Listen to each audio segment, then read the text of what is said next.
Hey guys, welcome back to my channel. So this video is basically a follow-up to my mock meet video. So if you guys watched that video, you guys know that my mock meet didn't go as planned. And in that video, I said that I'm going to make a lot of changes going forward to work on technique, improve my form, and just overall not have a sucky mock meet or meet again. So in this video, I'll explain some of the changes that me and my coach are making to my programs and like how I approach the SBD stuff to basically improve my lifts. That's basically what all my videos are about. They're like half vlog and half how I can improve my lifts video.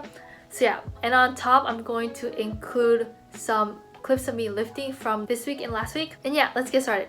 So we're gonna start with squat since it's the first lift. The first big problem of my squat is that I get knee caving. So as I said before, knee caving isn't a bad problem. It's not a short-term issue that you can just solve by thinking of something. A lot of people would say to think knees out, but actually knees out is not a good cue because first of all, it's really hard to think of knees out at like an RPE 10 rep. You could do knees out for lower RPEs, but that's not gonna translate really well to high intensities. And my problem is that I get knee caving on high intensity, so anything over RP 8 I usually knee cave a lot, but I don't knee cave on my RP 6 work. It's only when I get tired. And also, pushing your knees outside your body is not efficient. So in powerlifting, we want to be efficient. We want to use every ounce of our energy into lifting the bar up. So when you think of pushing your knees out, that's actually going against of where your body wants to go. The correct cue to think of is to track your knees on top of your toes, given that your stance is like a pretty neutral stance. So if you stand a little bit more narrow, you want your knees to be either on top or outside. If you stand wider, of course your knees are going to be a little bit on the inward,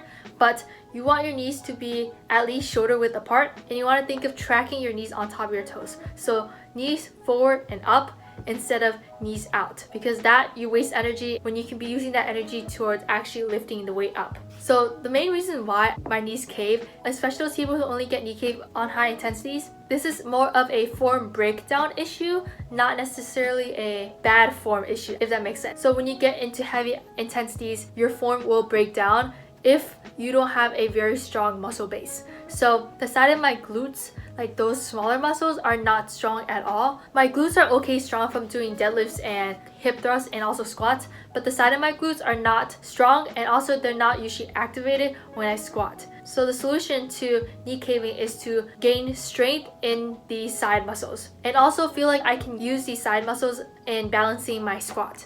Okay, so my phone ran out of storage as usual. Basically, I recorded like 20 minutes more of me talking and it didn't save. So here I am again the next day, gonna re-record all of this. So anyway, so since last block, I have added in banded lateral walks. So that's like basically the most general exercise for increasing mass on the side of your hips. So you just put a band around your legs, walk sideways, like side to side, or sometimes a little bit diagonal, like forward. So I've been doing that, and I do see a little bit more mass on the side of my hips. However, that's only the first step, since you grow the muscle and then now you have to use it when you're doing whatever exercise. So when I squat, I usually don't feel my glutes and that part really much. Even though I have a little bit more muscle there, I don't know how to use it really well. So that's why starting this vlog, I've added in hip band squats. So basically I just have a hip band around my legs. I put it right on top of my knee sleeves because first of all, it doesn't slip right there, and second of all, I don't want it too low on my knees because one, there's too much tension there, two, it would slide down easily, and three, knee caving is more of a hip problem, not a knee problem. And putting the band around my knees would hurt my knees more than actually train my hips. So I want to activate the side of my hips, so that's why I wear it right there. So with the hip band on my squats, I definitely can feel like I'm using the muscles, so there's mind-muscle connection. And also, I'm really focusing on knees tracking on top of toes, so my knees don't cave in. So I'm focusing on that. So it's like two things in one to fix the problem. And hopefully through that, I can learn how to use the side of my hips in squatting. And the second thing for squats is I've added back in tempo pause squats. So I do a 3-1-0 tempo, which is 3 counts on the way down, 1 count at the bottom, and then 0 counts on the way up, or as fast as possible. So tempo squats work well for me because that way I can train my body to be in the right position at every single moment in the squat. Usually for my squat, when I go down too fast, my back angle doesn't move fast enough, and my whole system, so me and the bar, isn't balanced, so the center of mass is not where the center of mass should be. and that then causes my heels to lift off the floor when I start going up on the squat. So by doing tempo squats, it has really helped me learn where my body is supposed to be at every second throughout the squat. And also for raw lifters, the eccentric and like the first section of the concentric is the hardest part of the squat. So it's not actually like the going up, it's the going down that you have to master in like the first 5 inches or so on the way up. Those are the hardest part of the squat, especially if you low bar. Most people don't miss a squat after you like gone up halfway. So that's why I'm adding tempo squats back in, to really help me lock in my form and have my squat be stable. And like lastly, how to make your squat stable is just basically to do more reps. The more reps you do, the more you practice, the better you're going to be at the lift. So that's why you should make every single rep like how you're going to squat when you go for a PR, because a bad rep might seem like nothing, but doing one bad rep means one less time your body can practice. And you want to practice your good form so much that when you reach heavy weights and you don't have time to think of like the 10,000 cues, you naturally will squat in a good position. First of all, you gotta have the muscle to do that, as I mentioned earlier, and second of all, you just have to practice. Practice makes perfect, and yeah, by that time, it's just all muscle memory to lock it in. Okay, so now for bench press. As you can tell from the title, I did get a new bench.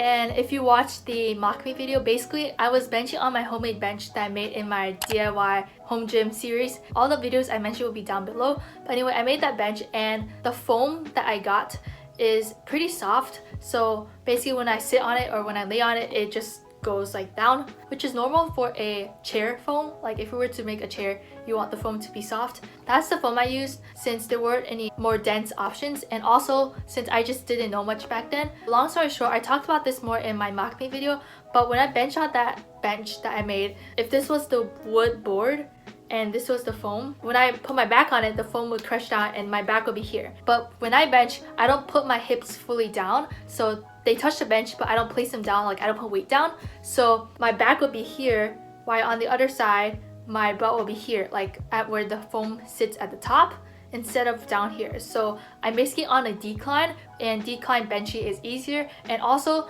because I'm so used to the decline, every single time I compete or like bench on a standard bench, everything just feels off and I fail like the most random weights because I'm so used to this bar path, and then when I rotate and I'm trying to do the same bar path, it just doesn't work out because I lose my balance. So the commercial gym benches are stiff, right? But their benches are super narrow and really tall, so it still feels really weird. Like I don't get a competition style feeling when I bench on commercial benches. So instead of trying to spend a lot of money and energy fixing my bench, which is really hard because there isn't really a really high dense foam out there, I did see people use like the stuff that goes under carpets or rubber, but I just didn't want to invest more time into that, especially since I do compete a lot. So basically I just bought a new bench. I bought the FB 4000 bench from Rep Fitness, and this video is not sponsored. I heard some good things about this bench and that it's competition standard, which is really important for me since that's the thing that I was missing. So this is how it looked like when it came in the box. And here's the instructions. So basically there's 6 long screws to assemble the bottom section of the bench,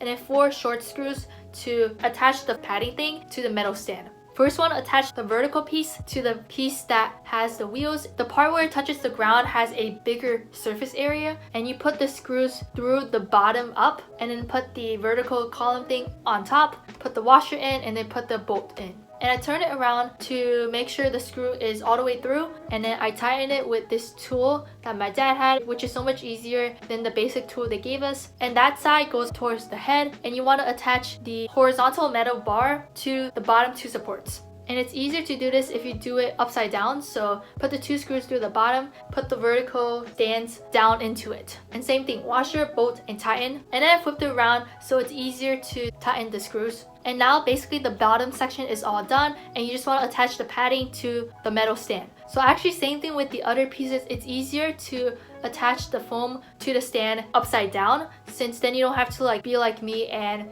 lean down to see where the screws should go in. So that's what I did. I turned the whole thing over so I can see where the screws go in, and here's my new bench.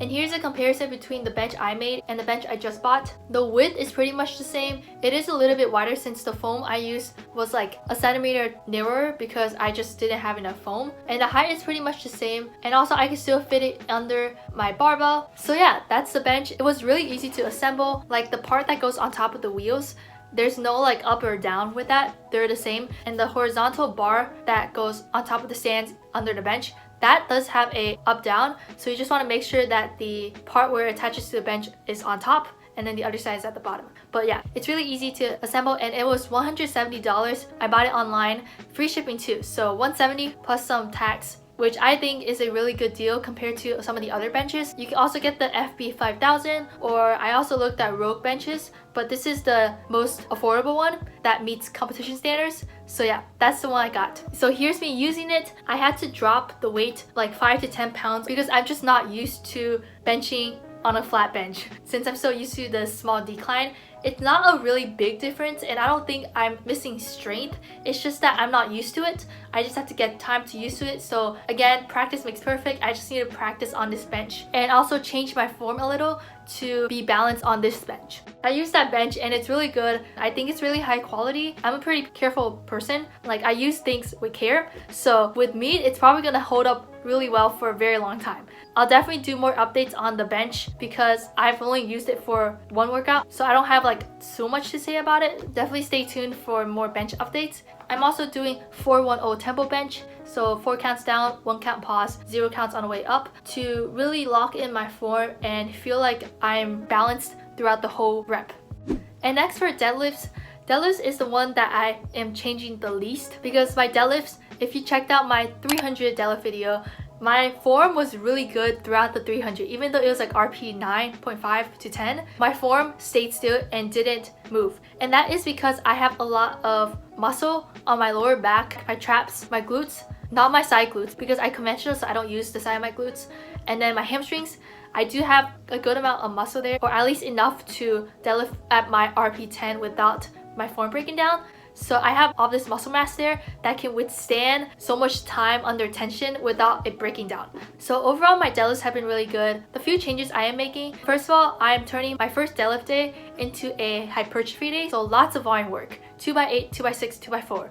And it's around RP 6 to 7, so not extremely hard. But the first time I did this, my hamstrings and my glutes were so sore since I've never done this much volume work on deadlifts. Since in the past, my first deadlift day was a practice day. It was like RP 5, no more than 5 reps, like easy work to just practice the lift instead of actually like adding strength or intensity. So yeah, the first time I did this workout, my hamstrings and my glutes were so sore. I couldn't sit down the next day. They were like sore for 5 days. I'm serious. They were so sore I couldn't even foam roll it. But surprisingly, my lower back was not sore at all. My lower back usually does not get sore under volume work. It only gets sore under intensity work, while my hamstrings and glutes get sore under volume work and does not get sore under intensity work. So that's just something I've noticed. I don't know why. And then for my second deadlift day, I'm adding in some full reset deadlifts. So I do a single, step away, fully reset, and then do another single. Because I like to reset between every single one of my deadlift reps, doing like a 3x3, I either just shuffle my feet and hurry up to do the next rep, and sometimes the form is really good since I didn't spend a lot of time setting it up, or I spent a lot of time to set up, which makes them more singles than rep work. So that's why fully just making them singles is a better solution to go. That way I can fully reset, have my setup and form be the same for every single rep, but also get more work done and have each rep be like a competition rep. So yeah, that's what I'm doing for my second deadlift day. And lastly, for deadlifts, or basically all 3 of my lifts, I'm going to do a SPD day, basically doing squat, bench, and deadlift all in one workout, every last heavy session of the block. So that will be next week. I'll be going to the powerlifting gym to actually lift on kilos. So the goal of doing that is, first of all, to lift at a powerlifting gym. Second of all, try to keep my endurance up all the way through all 3 lifts, which will carry on into meets since I do a squat, bench, deadlift on the same day at meets. And just to like use round plates for deadlifts, but also a comp bench and kilos and all that kind of stuff. So yeah, that's basically it for this week's video. If you liked the video, don't forget to like it. Comment down below any questions you have or any videos you want me to make or any topics you want me to discuss. And subscribe and turn on the notification bell if you don't want to miss another one of my videos. And yeah, thank you guys so much for watching, and I'll see you guys soon. My heart is filled with joy to be in your presence.